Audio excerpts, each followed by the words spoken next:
Welcome to the show, Dr. Greger. I'm happy to be here. Or I guess I should say, welcome back. Indeed. I'm Yeah, happy to be back.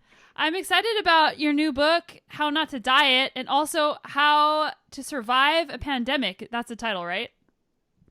You're like 2 books behind. Exactly. Yeah. How to Yeah, Survive a Pandemic. It's the latest. got to stay up to everything. But today I really want to talk about how not to diet because the audience is primarily recreational runners and cyclists who are really fit people, but who are interested in just getting healthier and even shaving off an extra 5 to 10 pounds to go quicker uphill.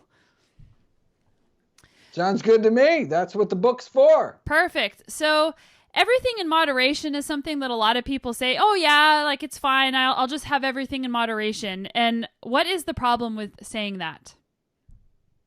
Oh, the industry loves moderation. When you actually do, and the reason is, if you actually do studies, surveys to ask people, what do you think moderation is?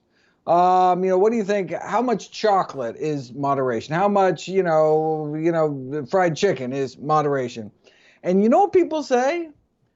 All the studies have shown that people say moderation, they define moderation as what they themselves already eat. If they eat chocolate 3 times a day, that's moderation. If they eat once a week, that's moderation. So it's the perfect industry message, right? Because it's basically the industry saying, keep doing exactly what you want, continue your overindulgence in crappy food. What is it? It's a meaningless term, right? I mean, should we be smoking in moderation? Should we be, driving into oncoming traffic in moderation? I mean, there's things that are healthy for us, things that are unhealthy for us, and things that are unhealthy we should try to minimize on a day-to-day basis. Yeah, and I loved how you went through the psychology of how we interpret how many calories is in a meal and how having celery next to a burger makes you think there's less calories in the burger. And we just don't even realize that these things are happening. It is crazy. That was one of my favorite chapters, looking at the role of marketing and how, indeed, so, when McDonald's jumps on the bandwagon of promoting health and fitness, the naive amongst us will think, oh, that's great. They're finally, cleaning up their act. They realize the death and destruction that they've paid. And so now they're really trying to give back and be socially responsible. Instead, the research shows that people eat more crap, right? So you tell people to, make sure you exercise and eat healthy, and then present them with, carrots or a donut or a burger and, French fries or, celery sticks or something. They're more likely, given the fitness messaging, to actually go for the unhealthiest choice. And the psychology seems to be like, oh, well, I'll do the healthy thing next time. And there's an out. Oh, yeah, I can just burn off these calories, right? And I'll do that tomorrow so I can indulge today. I mean, it's just remarkable, right? And so you show, show the same cheeseburger or cheesesteak next to a little side salad, and you ask how many calories are in this entire meal. The calories is less than if you just showed the cheesesteak. So it's just somehow this halo effect by adding other foods. Of course, if you add more foods, the calories should go up, but no, it actually goes down. I mean, all these kind of quirks of human psychology, I mean, would otherwise just be seen as kind of, oh, that's kind of humorous, that's kind of funny. But no, it's malicious in that they are actively looking for loopholes, ways to manipulate people, and they're very successful at getting people to undermine their own health through this, the combination of taste engineers and food psychologists, child psychologists. How can we hook kids into nagging their parents to get them to eat multicolored fluorescent marshmallows for breakfast? I mean, it's just remarkable what the food industry is able to do. So that's why we just have to reclaim our health and our family's health and our community's health by fighting back and eating the healthiest food, which is real food that grows out of the ground. Yeah, and also you had a bunch in the book about like what we put on the package. So if you phrase like with smoking and the way that we put warnings on packages versus if you put a warning in a different way and worded it in a different way on a package, how you're going to be more likely to eat it. Absolutely amazing. Right. So offering, some smoke quitting aids like Nicorite gum and things. You'd think, well, all it can do is, it would help cut down on smoking. But when you advertise that, again, in the back of their mind is like, oh, I have an escape valve for all my built up stress. Oh, I can just always quit anytime I want. And so it actually makes people less likely to quit, to give them that message. And so that's why, if you give people vitamin pills, or they're actually placebos, but you tell them that they're eating vitamin C pills or whatever, they actually eat less healthfully, or they smoke more because in the back of their mind they're thinking, well, I'm doing a really healthy thing, so I can kind of counterbalance that. I have a little, I can indulge a little more. And so, it's just, these things that just don't make any sense. So I talk about a lot of these psychological quirks to really explain why people do what they do, like the, what the hell effect, which is this, psychological phenomenon where people, if they break one of their goals, one of their rules, and eat a cookie or something, they end up just eating the whole bag when it doesn't make any sense. If you doing something that undermines your goals, you'd think, well, it's even more important not to eat the second cookie. But no, people have this like, well, I already ate one cookie, well, then screw it. It just doesn't make any sense. So that's why it's just important. The first step is understanding your own mind, understanding human psychology. And once you become aware of these things, then you can just laugh about it and be like, oh, that's what's happening. And you can just, you cannot fall prey to some of these psychological traps. So that was one of the funnest chapters in How Not to Diet, was learning about all those traps, which I didn't even realize. Yeah, I think giving people the power back to realize when they're being duped. Like, actually, I was mad that I have been duped by a lot of those things, and I see it showing up now every single day. And then I have the power to say no, because I know that I'm being duped psychologically. Exactly. Absolutely. And then you can develop this really kind of us versus them thing. It's like, oh my God, that's slimy. Look what they're trying to do with this advertisement. Or, they're really just trying to, dig their hooks into our natural evolutionary drives, which, led to survival in a different world, but now lead to the opposite survival, contributing to the very chronic diseases that are so increasing our risk of death and disability. So I want to get into a few of the details here. So I think a really big thing that people need to learn that I think is well done in your book is you describing how a calorie is not a calorie. Like 10 calories of chocolate is not the same as 10 calories of salad. And the way that you burn off those calories in versus calories out, when I changed my diet to plant-based, it was 7 years ago, and I really noticed that whenever I ate primarily and then eventually all plant-based foods, the way that I burn calories was different than whenever I was eating. And I'd ride my bike 20 hours a week and eating still a pretty quote clean diet, but with animal products, and I would still gain weight. And it was that calorie is not a calorie phenomena.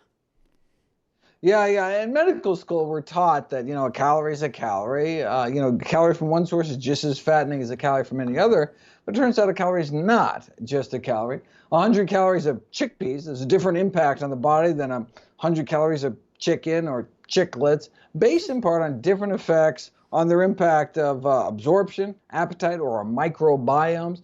Different foods can rev up your appetite, for example. It's not just what you eat, it's what you absorb. Fiber, for example, in whole intact plant foods can trap calories, flush them out the other end.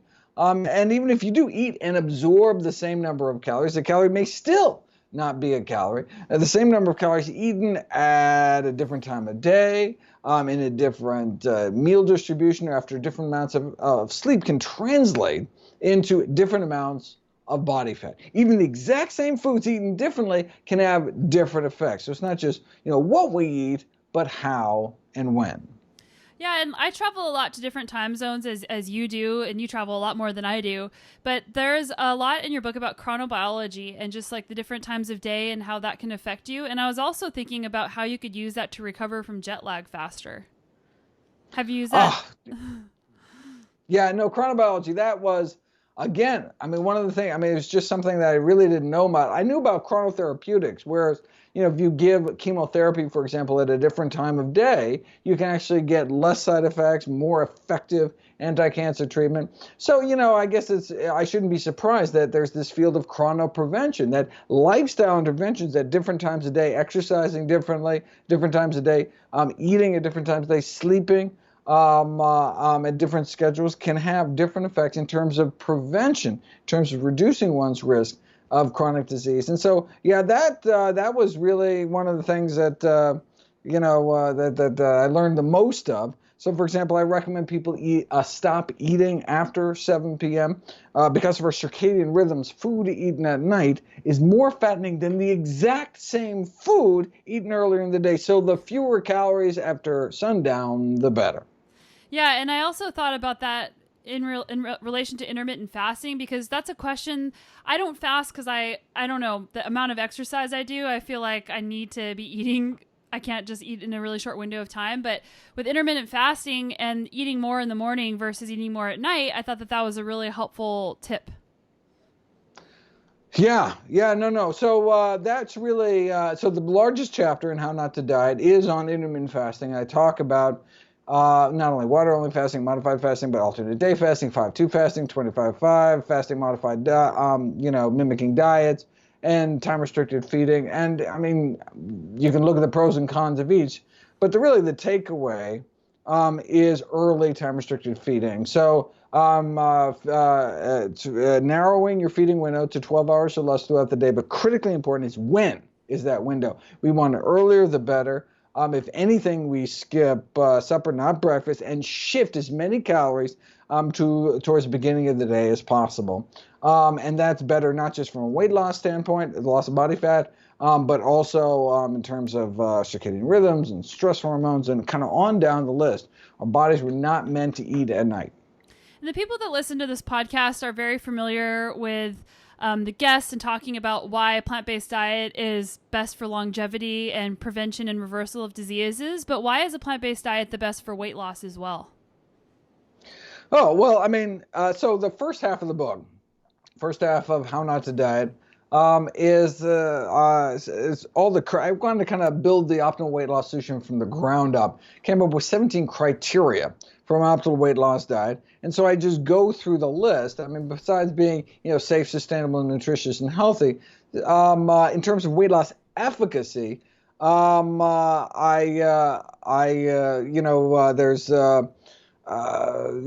anti-inflammatory foods, clean from industrial, from hormone disrupting chemicals, full of fiber-rich foods to trap calories, flush them out of the body, and on down the list. And it really comes down to the diet that best fits those 17 criteria, though some diets are better than others, is one where people are basically centering their diets around whole plant foods. It turns out the single healthiest diet is also the most effective diet for weight loss, and that's what we see. The greatest weight loss is 6 and 12 months at any other randomized controlled trial ever in the medical literature that didn't have some kind of calorie restriction, like people eating shakes, people eating real food and not enforcing exercise. Nothing has ever worked better than a plant-based diet, and no wonder if you go down these criteria, you can see why. Obviously. There's a reason. Then, of course, the second half of the book is all the kind of tips, tricks, tweak techniques, basically to accelerate the loss of body fat, regardless of what you eat the rest of the time.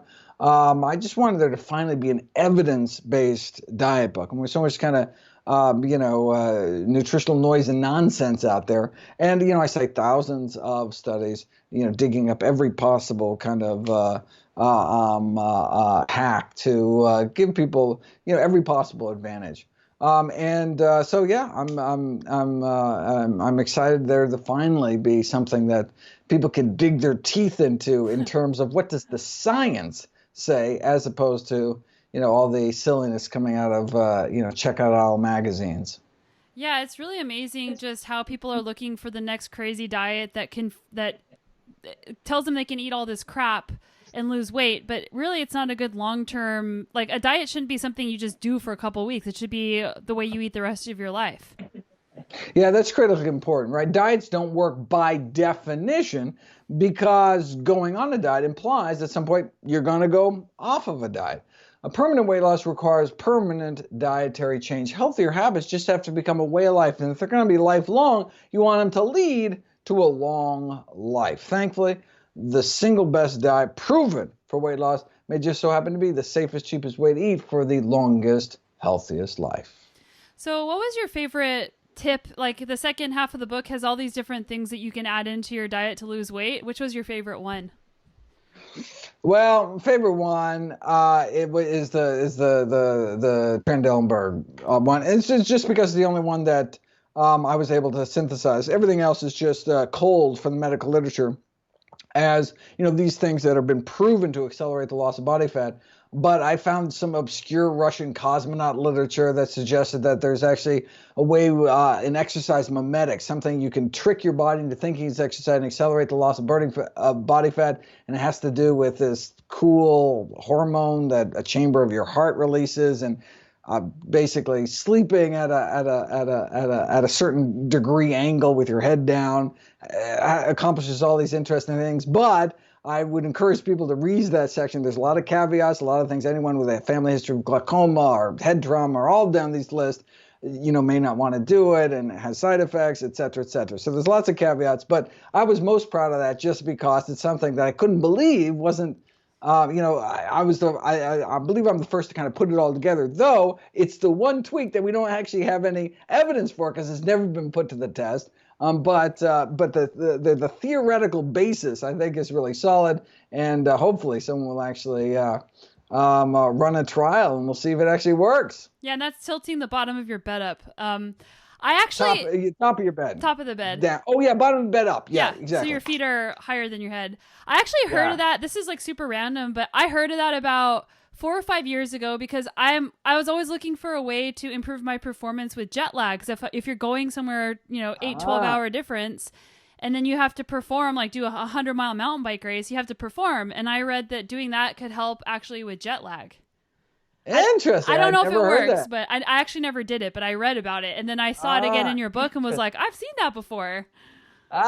Cool. Yeah. So they use it. Yeah, they use it for training astronauts because the way that microgravity, the effects it has on your blood distribution. So my husband, anyway, yeah, cool. My husband's favorite weight loss tip was the vinegar. So was it 2 tablespoons a day of vinegar? Teaspoons. All you need is 2 teaspoons a day.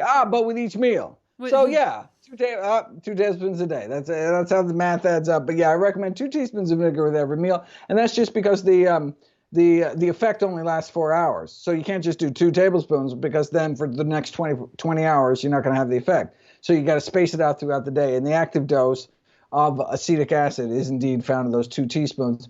Basically, when our body metabolizes the acetic acid in vinegar, we get a natural boost in a fat-burning enzyme called AMPK, causing people to lose about 5 pounds over 3 months for just pennies a day and without removing anything from their diet. So it's, yeah. And there's all sorts of really yummy vinegars out there. So yeah, I've become quite the vinegar aficionado, not for the weight loss piece, but it also has benefits in terms of blood sugar, metabolic syndrome, all sorts of neat stuff. So yeah, very, very cool stuff.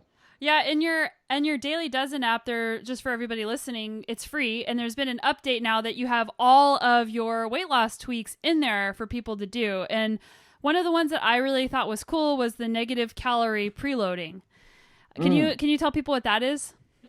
Yeah, negative calorie preloading just means starting out a meal with fruits, vegetables, soup, salad, or simply a tall glass of water, basically anything with less than 100 calories per cup. So, for example, eating a large apple before a meal is so filling that people go on to eat about 300 calories less food. Well, wait a second, an apple only has about 100 calories. So 100 calories in, 300 calories out. An apple eaten before a meal effectively has negative 200 calories. Yeah, and you also had cumin and also black cumin as 2 separate ones. So what's the difference between those two in terms of weight loss? Like why put 2 different ones in there? Oh, well, so they're 2 completely different spices. Belong to 2 completely different plant families. And so, yeah, it could be a little confusing. But, yeah, black cumin, also known as nigella seeds, And it's for like 3 cents a day. You can take advantage of Isaiah 28:25. It was actually biblical references to black cumin seeds. Reduces your cholesterol, blood pressure, blood sugars, and your waistline. Cumin. You can use regular cumin, totally different food, acts as an appetite suppressant. Those randomized to a half teaspoon of both lunch and dinner over a period of 3 months, lost about 4 more pounds and an extra inch off their waist, found comparable to the obesity drug orlistat, but without the kind of unsavory side effects. I couldn't believe in your book all the different things that happened to people that took these drugs for weight loss, like how unsafe they were, and also with the surgeries. Like, I just couldn't believe it. Yeah, people willing to kind of rearrange their anatomy. And it's interesting, the reason people do these surgeries, they're willing to go under the knife for these risky major operations, is because they feel, well, diet just doesn't work for me, right? So I have to go to surgery. But you realize all surgery is an enforced diet. It's like internal jaw wiring, right? So, the most common surgery is this gastric sleeve surgery. All it does, they cut out and throw away most of your stomach. So your stomach is just like this teeny little, golf ball sized pocket. And so you can only eat a little bit amount at the same time. So basically, if you could just, not eat that. So it's just forcing you to basically eat less food. And so proving basically diet is the reason. The food you eat is the reason why you're so heavy. And so, of course, diet works for you, but you just don't have, anyone basically putting this, stapling part of your anatomy off. But even that may not be effective for the long term. People find ways to get around that, and they often suffer long-term nutritional deficiencies, all sorts of problems. So better than restricting the quantity of food, either through diet shakes or surgery, better to improve the quality of food, reducing the calorie density of food, so you can eat massive amounts of delicious, wonderful food. But has so few calories that you don't even have to worry about overeating. There's just your physical stomach capacity. Even a normal stomach, it just isn't big enough to accommodate excess calories of natural foods that we were evolved to be able to handle. Our bodies were never meant to be able to have thousands of calories in a pound of food, and so our appetite processes just can't stay on top of it. Yeah, and then there's also the genetics piece where people say, "Oh, I have fat genes, so I'm just destined to be this way." And you had some really interesting things about pregnancy, and if the mother, even if it was the non biological mother, a surrogate mother, was overweight, then the kid is way more likely, and they're not even genetically connected. Isn't that, yeah, that's just remarkable stuff. So that brings into the concept of epigenetics. So, a child born to a fat surrogate mother, more likely to be overweight than born to a fat biological mother. Because even though zero genetics linked, but just being in an intrauterine environment from someone who's overweight, basically kind of turns genes on and off, and sets this child off with a kind of a handicap in terms of being kind of metabolically broken in a way that they're much more likely to become obese. But in terms of genetics in general, the so-called fat gene that's been discovered accounts for less than 1% of the size difference between people, regardless of your genes. It's what we eat. We just need to eat natural food that our body has the capacity, that has evolved over millions of years to be able to control our intake of, but that's impossible with some of these, highly processed foods, these calorie-rich foods that, our body just has by the time our satiety kicks in, we've already eaten way too many calories. right? But we eat natural food and you got to chew and all that. By the time that 20 minutes has gone by and you start, getting enough calories for a meal, your body is able to be like, all right, it's time to slow down. I'm satiated. But boy, you could down that in a milkshake, before you even know it. I have just a few more questions for you. One of them is, I forget the term. It was in your book, and it was, if somebody saw that there was a way out to lose weight, then they would be more likely to just eat more. I think we just barely talked about it with diet pills, but with your app, we have all these tweaks that we can add into our diet so that it'll make weight loss easier. So how can we not fall into that trap of, well, I'm eating cumin and I'm Right. lifting up the lower part of my bed. Like now, I know. yeah. So that I can have the extra cookie because look, I'm doing everything right. No, that's and all we can really do is we can just be really conscious of that fact that there is this psychological quirk. Right. So I don't want that the app to be the vitamin C pill that gets you to smoke a lot more. So it's just critical to be aware of that. Yes, you could add those tweaks to any kind of diet and accelerate the loss of body fat. But I hope the first half of the book will convince people that eating a healthy diet not only protects you against chronic disease, in fact, now protects you against infectious disease, but eating a healthy diet will, can make, weight loss effortless. And then the second half of the book is really just accelerating shortening the time span to reach your goals. But in terms of lifelong weight loss, it really is kind of what you want on a day-to-day basis. It doesn't matter what you eat in your birthdays, holidays, special occasions, but on a day-to-day basis, we really should try to eat healthy foods. And I was chuckling because a family member, they randomly drink green tea with vinegar in it every day. Like, that sounds nasty to me.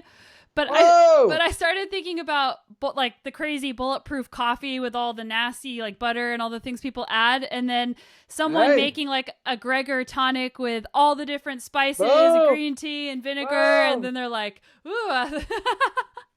It's like the opposite of the bullet coffee. Yeah. Well, I mean, people do like just apple cider vinegar and like hot water, drink it as tea, and so why not have some green tea? Hey.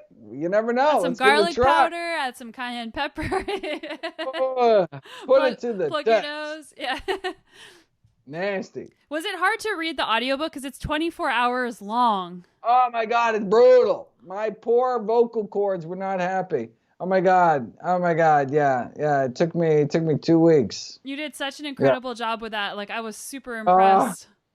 I'm recorded the new pandemic book too. Only took me 5 days because it's only like 500 pages instead of God knows what the How Not to Die came up to be. Yeah. Do you want to tell us really quick about the new book? That way people can go out and get that too. Oh yeah. So How to Survive a Pandemic. Just I cover everything there is to know about how to protect yourself and your family from the coronavirus. From respiratory hygiene, hand hygiene, disinfection, the best masks, and how to make your own hand sanitizer, that kind of thing. But the best way to survive a pandemic is to prevent it in the first place. So the book talks about tracing the origins of the COVID-19 coronavirus and what we can do to prevent even greater infectious disease threats down the road. Yeah. Awesome. Well, thanks so much for taking the time to come back on the show, Dr. Greger, and for all the amazing work you're doing to change the world. You're one of my heroes, and it's always a pleasure to talk to you. Thank you so much. Can't wait to be back after my next book, which will be out December 22, How Not to Age on Longevity. All right.